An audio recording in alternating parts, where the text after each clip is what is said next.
Habari za muda huu mpenzi mtazamaji wa Bongo Zone Updates, mahali pekee unapozipata habari zote za moto moto na exclusive za mastaa unaowapenda. Mimi niko hapa na story moja nzito mezani ambayo imetikisa mitandao mzima wa Instagram kwa dakika chache zilizopita, na imenifanya nijiulize mara mbili, hivi hawa wawili wamerudiana au wanatupa kalenda nyingine? Kama ulikuwa hujui, bado kuna utata mzito kuhusu uhusiano kati ya Diamond Platnumz na Zuchu, lakini kile kilichotokea siku ya leo kimeacha maswali mengi sana kuliko majibu. Sasa tukumbuka juzi tulipata habari kwamba msanii Zuchu anakaribia kutoka WCB Wasafi na vitu kama hivyo, lakini leo sasa wawili hawa wamefanya kitu ambacho hakuna aliyetarajia. Zuchu kaposti picha kupitia ukurasa wake wa Instagram kwenye photoshoot nzito kabisa, akionyesha ujauzito wake dhahiri shahiri.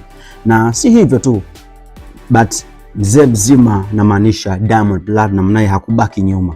Kaichukua hiyo picha, kaiposti kwenye ukurasa wake wa Instagram rasmi na kuandika maneno haya mafupi lakini ni mazito sana. Kaandika chini yake hiyo picha, kaandika kwamba new heartbeat in the family, na maanisha mapigo mapya ya moyo kwenye familia. Sasa swali la kujiuliza ni hili: je, ni kweli hawa wamerudiana rasmi na familia inazidi kukua, au wameamua kulea mtoto? Na vipi ili sakata la Zuchu kuamua ku sign out Wasafi?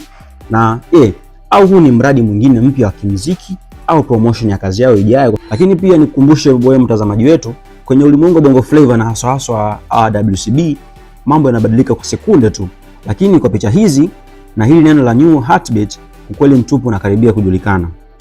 Sisi kama Bongo Zone hatulali mpaka tukuletea ukweli wote wa hili sakata.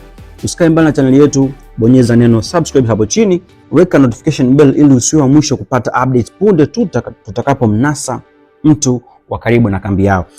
Mimi ni mtangazaji wako Mtesa Visual. Tukutane kwenye ripoti inayofuata. Nikuachie wewe mtazamaji, unadhani huu ni ujauzito wa kweli au ni kiki nyingine ya mjini? Drop comment hapo chini. Then until the next video, ciao.